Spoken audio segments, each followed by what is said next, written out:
Hey, how's it going everyone? Welcome back to another video. Today I'm going to be doing a breakdown to the VIP version of my track Euphoria. Now this track was actually released today at the time of releasing this video, but obviously if you're not watching up on release day, it's already out everywhere. You can go and stream it. I'll leave a link in the description and the comments. But yeah, so today I'm just going to be going through the project file for it, talking about how I did certain things. And yeah, let's get straight into it.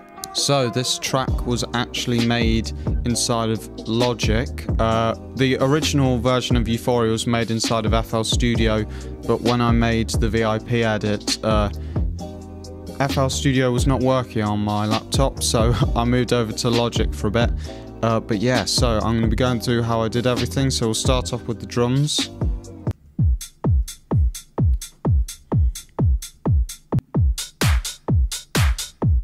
So yeah, it's fairly simple, just the pattern is fairly basic for this genre. So we've got like a sub layer with a flipping out, that's a lot of effects. So this is what it sounds like dry, and then we've got some compression, a lot of compression. This EQ just to cut out the top end, because as I said, this is the sub layer. Because like sometimes I like to use one layer for the sub and another layer for the top if I like how the sub of one kick sounds and the top like clicky layer of another kick sounds. And then some distortion. It's not doing too much, even though the drive's on 0, it still does add a bit of distortion. And then another EQ doing nothing. I would guess that that's automated, so that's going to sweep up at some point in the track, probably. In fact, I bet you it is here. Nope.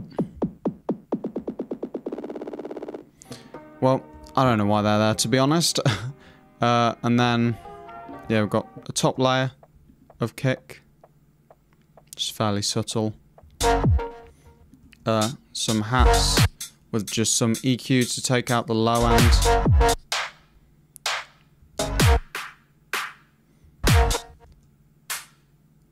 And then 3 layers of claps, which altogether sound like this.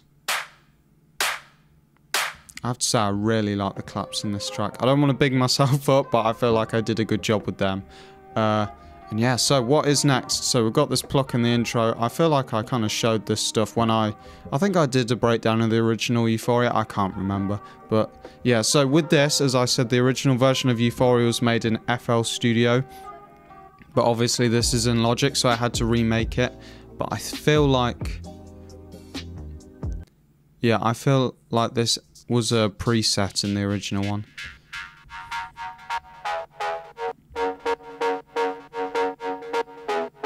Yeah, just fairly basic. With a bit of stereo delay, kickstart for that sidechain, pumping sidechain compression effect, and some EQ.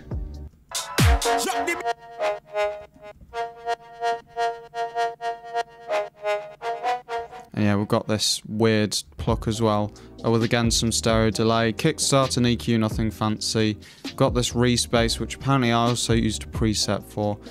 Yeah, when I made the original Euphoria, I have to say I was not big on sound design and knowing how to do like my own sound design basically. But I would always recommend to try and learn it, it's just I was lazy for quite a long time. So yeah, it's just a standard Reese, which I'm pretty sure is actually a Splice preset with that name if you want to use the same one. And then I think this is a Cymatics Serum Pad preset. But yeah, as I said, if I made this now, I would be making my own sounds. And then we have this sample, which I found, and I'm pretty sure I pitched this up a load. And then, so this little alter boy, it can do performance shifting and pitch shifting, and that will be automated in the build-up. And we've got some serum effects, a bit of dimension and chorus, and some kickstart. Yeah, it just gives it that nice sound. And then, of course, we've got this. Drop the bass like a bumbo clad gun. Yeah, that's the name of it if anyone wants to use this sample. Drop the bass like a bumbo clad gun. So, what have we got on here? We have some, I don't know why that's there. That's probably going to be automated as well. Some OTT, we'll just turn the depth down quite a lot. Bit of kickstart. Some compression. The bass like a bumbuck lad gun. And then some The bass EQ. like a bum. And then I would guess this, Bumbuck lad gun. I don't know why that's there, but it is. And I'm not going to mess with it because at the time I wouldn't know what I was doing. But yeah, so that's basically all of that stuff, and obviously we've got a bunch of samples and stuff. Now in the build-up, I've got this is the main stereo output, and we've got a channel EQ on here. And if you watch this is a trick I like to do.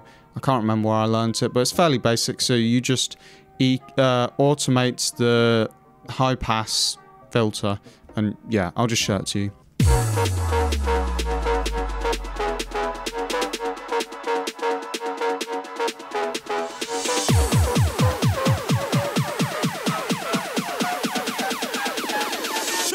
Like a bumbuck lad gun.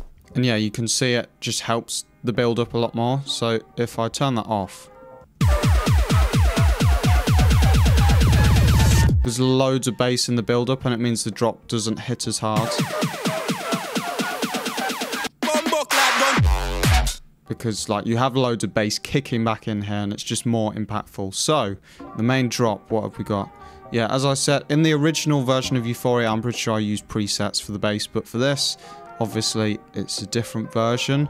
So, what's going on here? So we've got this fairly basic FM bass with a filter and everything. Yeah, you can copy all of this if you want. I don't know why that track 12 bass low thing wouldn't go away. There we go. But yeah, you can copy all of this if you want. I'm not bothered. Oh yeah, nothing too fancy going on here. And then, so yeah, we've got this LFO on all of this stuff. And then we also have some vibrato. This is on 1/16th and trigger mode, and it's on the fine tune on both of these. I'm pretty sure this was originally another bass that I made, but then I just changed the LFO length. Because if you have it on a quarter, it sounds kind of dead, but on a half, it sounds good like this. And yeah, so for the main bass, what's going on? Yeah, I quite like this bass, to be fair. So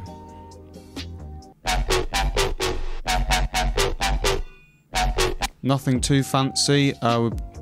We've got these both pitched up 3 octaves, automating the bend with the LFO, modulating, sorry. Then we've got a square wave and this wobbly thing. Wobbly sine wave and the sub, of course, and then we've got the filter being modulated by LFO1, and yeah, just some asymmetrical distortion. This reverb here helps give it a bit of character. I mean, to be fair, that EQ modulation is not doing very much, and then of course with a bass like this, the main thing is the distortion. Yeah, it kind of ties it all together because it's distorting the sub, and it kind of combines the sub and the 2 oscillators together to just this really cool, nasty sound. We've got multi-band compression and then a filter as well being modulated. So yeah, fairly standard stuff. It's kind of like if you've watched my Notion bass tutorial, it's quite similar to that. And then again, as I like to do, this is split off into 2 channels. So on the high channel, we've got the Serum Effects, with just some standard stuff, a bit of OTT before it, some EQ, and a kickstart, and we've also got the EQ beforehand, and then the bass low, yeah, it's just an EQ, so it's just the low end, and then a kickstart there. And then if we go over here, in the second half of the drop, you can hear it kind of goes up, and is that, what have I done here to make it change?